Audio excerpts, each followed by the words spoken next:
আসসালামু আলাইকুম প্রিয় শিক্ষার্থী, আশা করি তোমরা ভালো আছো। আল্লাহর অশেষ মেহেরবানিতে আমি ভালো আছি, আলহামদুলিল্লাহ। তো আজকে আমরা আমাদের যে টপিকটা শুরু করব, খুব বেশি কথা না বলে আমি আমার টপিকসে চলে যাই, কারণ আমাদের সময়সীমাগুলো খুবই সীমিত। আজকে আমরা ন্যারেশনের পরবর্তী ক্লাসে চলে আসছি।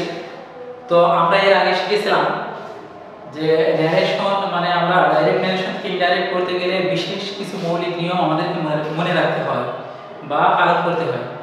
সেই নিয়মগুলো ক্লিয়ার হয়েছে। তো আমরা এখন পরবর্তী ধাপে যে নিয়মগুলো আসে পর্যায়ক্রমে আমরা সেগুলোই শিখব ইনশাআল্লাহ। তো প্রিয় শিক্ষার্থী, আমরা দেখছি এখানে লেখা আছে রিপোর্টেড স্পিচ এর মধ্যকার কিছু পরিবর্তন। তোমরা জানো যে রিপোর্টেড স্পিচ হলো কি ইনভার্টেড কমার মধ্যে যে অংশটুকু থাকে সেটা হলো রিপোর্টেড স্পিচ। রিপোর্টেড স্পিচের মধ্যে কতিপয় ওয়ার্ড আছে যেগুলোকে পরিবর্তন করতে হয়, যেগুলো একই রাখা যায় না। তো আমরা সেই কিছু শব্দগুলো এখানে তুলে ধরেছি। তোমরা অবশ্যই এগুলো যত্নের সাথে খেয়াল করবে এবং মুখস্থ করে ফেলবে। এই শব্দগুলোর পরিবর্তনগুলো এভাবে হয়ে থাকে। তো আমরা এই শব্দগুলোর একটু এক্সাম্পল দিই।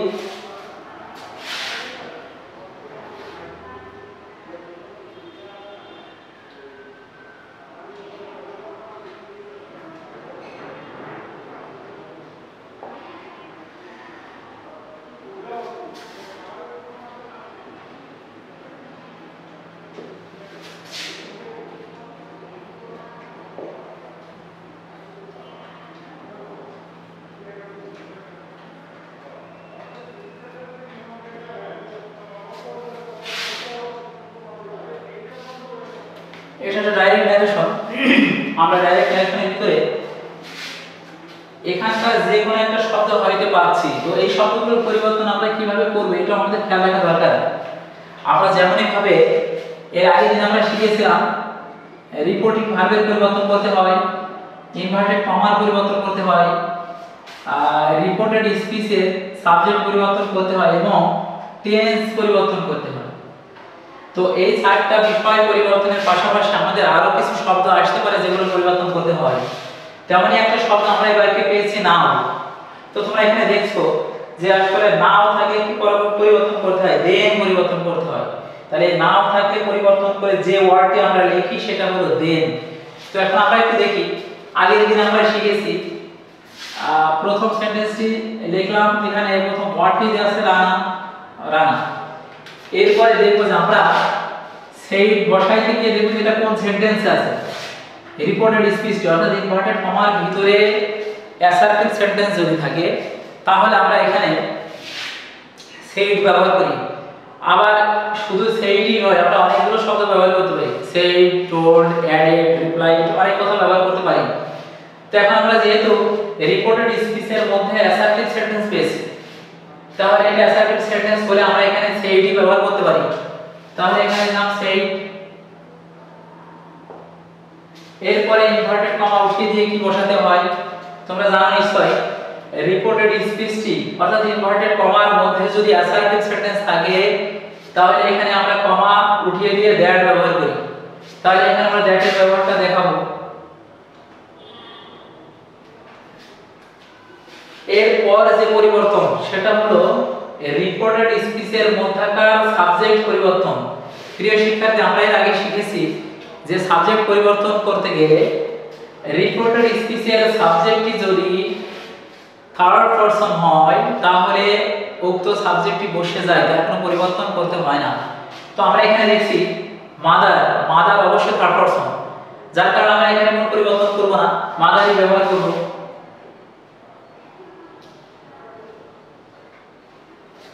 এরপরে আসছে টেন্স পরিবর্তন।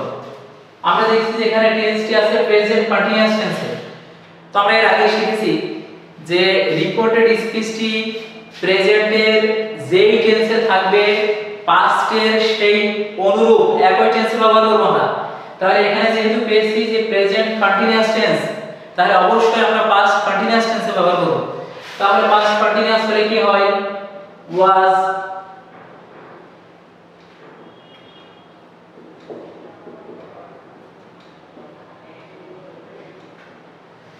সর্বশেষ যেটা নাও এর ব্যবহার। তো আমরা এখানে দেখলাম যে রিপোর্টেড স্পিচের মধ্যে চার প্রকারের পরিবর্তন ছাড়াও এই সকল শব্দগুলো থাকলে এই পরিবর্তনগুলো করতে হয়। তাহলে এখানে যেহেতু আছে নাও দেন,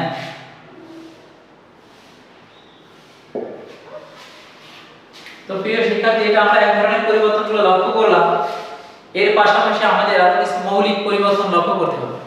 সেটা হলো রিপোর্টেড স্পিচের টেন্সের পরিবর্তন কখন হয় না, এটা আমাদের জানা জরুরি।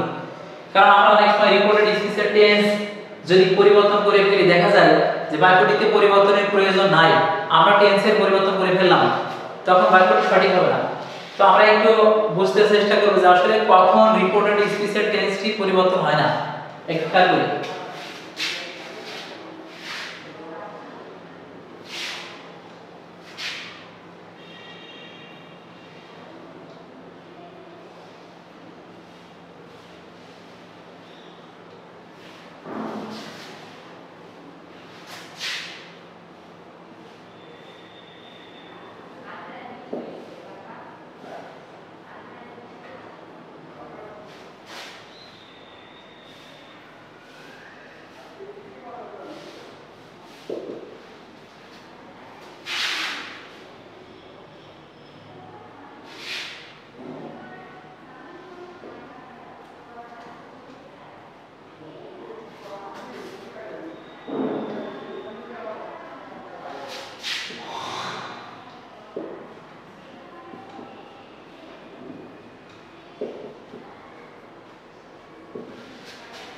প্রিয় শিক্ষার্থী, এখানে আমি লিখেছি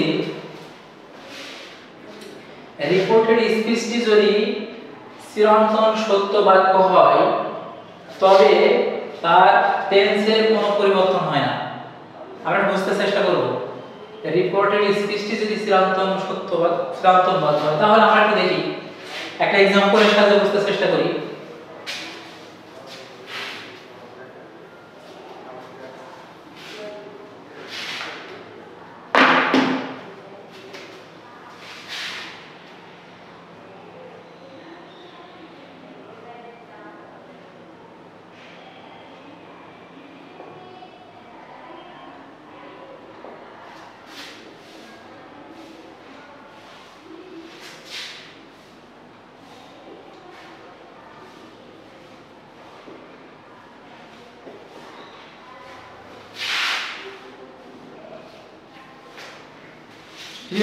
এখানে আমরা দেখছি Father said to me, Allah has created us. এখানে লক্ষণীয় যে রিপোর্টেড স্পিচ, যেটা অর্থাৎ ইনভার্টেড কমার মধ্যে আমরা যে অংশটুকু পেয়েছি এটা রিপোর্টেড স্পিচ। এই রিপোর্টেড স্পিচটি চিরন্তন সত্য বাক্য, অর্থাৎ আল্লাহ আমাদের সৃষ্টি করেছেন, এটা সর্বকালের জন্য একটা মহা সত্য কথা। যার কারণে এখানে আমরা টেন্সের পরিবর্তনটা হবে না, অর্থাৎ টেন্সের পরিবর্তন আমরা জানি যে ভার্বের পরিবর্তন হবে না রিপোর্টেড স্পিচে। তাহলে এখানে রিপোর্টেড স্পিচের ভার্ব হলো হ্যাজ ক্রিয়েটেড, এটাই হলো টেন্স, হ্যাজ ক্রিয়েটেড। এখানে টেন্সের পরিবর্তনটা হবে না।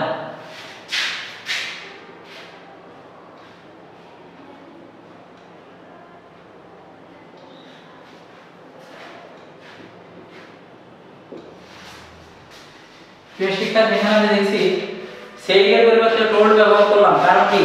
কারণ এটা হলো অ্যাসার্টিভ সেন্টেন্স। তাহলে অ্যাসার্টিভ সেন্টেন্সে আমরা সেই, টোল্ড, রিপ্লাইড, অ্যাডেড অনেক কথা ব্যবহার করে থাকি। তাই এখানে আমরা টোল্ড ব্যবহার করেছি, এরপর ইনভার্টেড কমা উঠে দ্যাট ব্যবহার করেছি, এরপরে আসছে সাবজেক্টের কাজ। আমরা এর আগে জেনেছি সাবজেক্ট এখানে থার্ড পারসন, যার কারণে আল্লাহ সরাসরি সাবজেক্টে আল্লাহ আল্লাহই বসে যাচ্ছে, আল্লাহ হ্যাজ।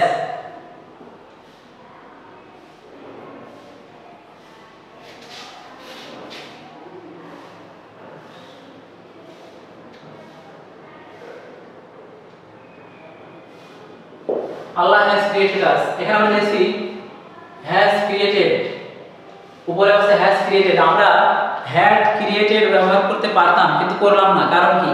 কারণ হলো রিপোর্টেড স্পিচটি চিরন্তন সত্য বাক্য। অনুরূপভাবে যদি আমরা দেখি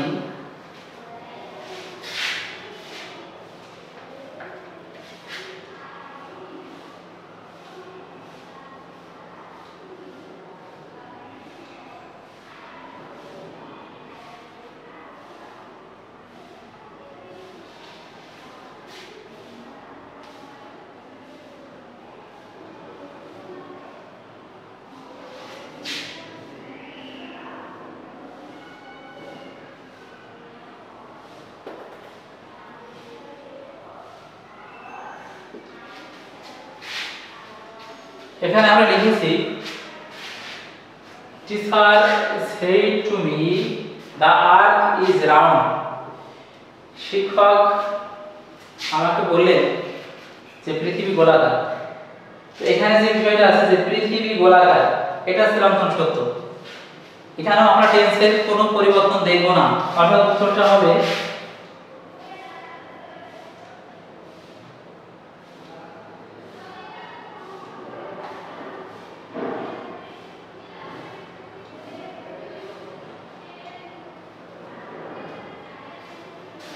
সাবজেক্টটি থার্ড পারসন আছে, তাই বসে যাবে।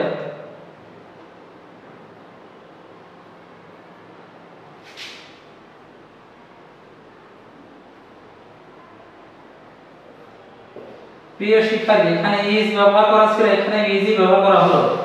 কারণ হলো যেখানে রিপোর্টেড স্পিচটি চিরন্তন সত্য বাক্য, এখানে রিপোর্টেড স্পিচটি চিরন্তন সত্য, দা আর্থ ইজ রাউন্ড, পৃথিবী গোলাকার। তো আমরা এখানে দেখলাম যে যখন রিপোর্টেড স্পিচটি চিরন্তন সত্য বাক্য হয় সেক্ষেত্রে তার টেন্সের কোনো পরিবর্তন হয় না, এটা আমরা শিখলাম। আর কোন কোন ক্ষেত্রে রিপোর্টেড স্পিচের টেন্সের পরিবর্তন হয় না আমরা সেটাও জানতে চেষ্টা করব।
তো প্রিয় শিক্ষার্থী, এখানে আমরা দেখছি রিপোর্টিং ভার্বটি যদি প্রেজেন্ট অথবা ফিউচার টেন্সের হয় তবে রিপোর্টেড স্পিচের টেন্সের কোনো পরিবর্তন হয় না।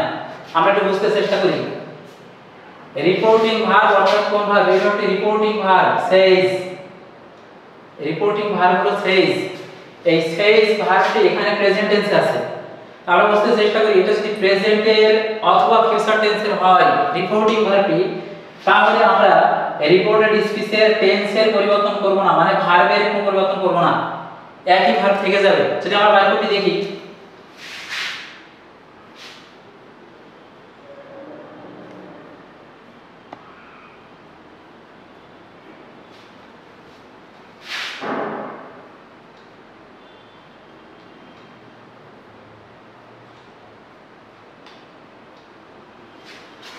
প্রিয় শিক্ষার্থী, এখানে প্রথমত আমি হি ব্যবহার করেছি, হি সেজ, ইনভার্টেড কমা ইউজ দ্যাট। এরপরে সাবজেক্টে আমরা জানি যে ফার্স্ট পারসন হলে রিপোর্টিং ভার্বের সাবজেক্ট ফলো করে, তাহলে এখানে সাবজেক্ট যেহেতু হি আছে আমরা হি ব্যবহার করেছি। এরপরে আসছে নো এজ, এখন নো ভার্বটি প্রেজেন্ট টেন্সে আছে, তাই আমরা প্রেজেন্ট টেন্সে ব্যবহার করেছি নো। তবে বিষয় হলো এখানে থার্ড পারসন সিঙ্গুলার আছে, এই কারণে এজ এর যোগ হলো। তোমরা তো জানো যে প্রেজেন্ট ইনডিফিনাইট টেন্সের ক্ষেত্রে সাবজেক্টের পরে যদি থার্ড পারসন সিঙ্গুলার নাম্বার হয় এর পরবর্তী ভার্বের সাথে এস অথবা ইএস যুক্ত হয়। তাছাড়া অন্য কিছু সব একই আছে। এখানে প্রেজেন্ট টেন্স, এখানেও প্রেজেন্ট টেন্সই আছে, শুধুমাত্র থার্ড পারসন সিঙ্গুলার হওয়ার কারণে ভার্বের সাথে এস যুক্ত হয়েছে এখানে। তারপরে ইট আছে, ইট থার্ড পারসন ইটই বসে গেছে। তাহলে আমরা দেখছি যে রিপোর্টিং ভার্বটি প্রেজেন্টে থাকার কারণে রিপোর্টেড স্পিচের টেন্সের পরিবর্তন হলো না, অর্থাৎ এটা প্রেজেন্ট টেন্সে আছে, ডাইরেক্ট নারেশনটি ইনডাইরেক্ট নারেশনটি প্রেজেন্ট টেন্সে থেকে গেল। তাহলে আমরা আরেকটা एग्जांपल দিয়ে বিষয়টা ক্লিয়ার হই।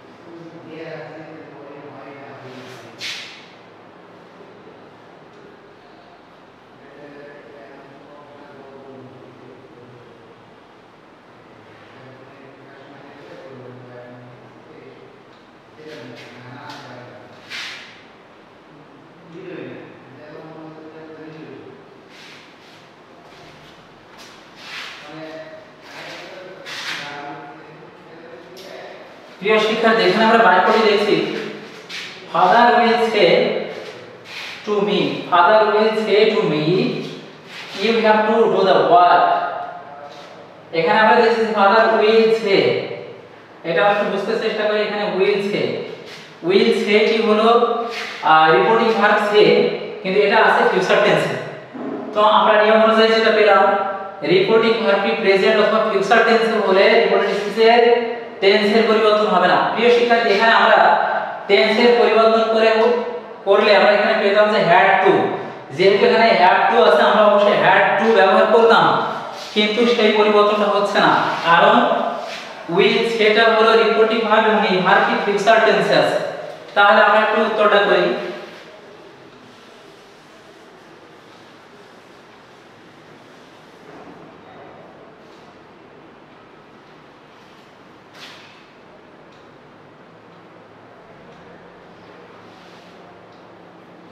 যেহেতু অ্যাসার্টিভ স্ট্যাটাস আমরা দ্যাট ব্যবহার করলাম, এরপর ইউ আছে, ইউ হলো সেকেন্ড পারসন। আমরা এর আগে শিখেছি ইউ ভার্বটি হলো ইউ মানে এখানে আছে ইউ অবজেক্ট হিসেবে আছে।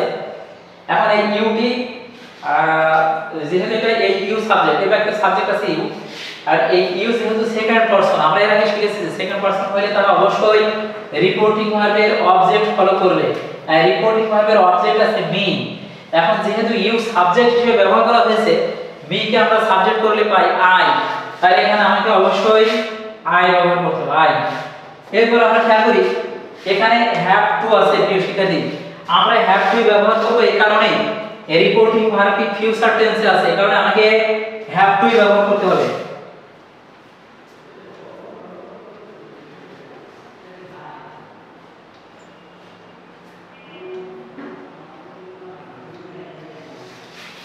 প্রিয় শিক্ষার্থী, এইভাবে আমরা রিপোর্টেড স্পিচের মধ্যকার কিছু গুরুত্বপূর্ণ পরিবর্তনগুলো খেয়াল করলাম। এরপরে আমরা অবশ্যই পরবর্তী ক্লাসের জন্য প্রস্তুত হব। তবে আমাদের প্রথম যে কয়েকটা ক্লাস আমরা পেয়েছি, এই ক্লাসগুলোর মৌলিক তথ্যগুলো যদি আমরা ক্লিয়ার না থাকি, অবশ্যই পরবর্তী ক্লাসের উপযুক্ততা অর্জন করতে পারবে না। সেক্ষেত্রে তোমাদেরকে অবশ্যই প্রথম যে কয়েকটা ক্লাস পেয়েছো সেই ক্লাসগুলোর মধ্যে যে গুরুত্বপূর্ণ কিছু তথ্য তোমাদের জন্য ব্যবহার করা হয়েছে, এগুলো তোমাদের আয়ত্তে আনতে হবে, তা না হলে তোমরা পরবর্তী ক্লাসের যোগ্য হবে না। তো আজকে এই পর্যন্তই আমি শেষ করছি। পরবর্তী ক্লাসে অবশ্যই পরবর্তী টপিক নিয়ে আলোচনা করব, বা এই ধারাবাহিকতা ঠিক রেখে পরবর্তী আলোচনাগুলো পরবর্তী ক্লাসে থাকবে ইনশাআল্লাহ। সেই পর্যন্ত তোমাদের সুস্থতা কামনা করি। আল্লাহ হাফেজ।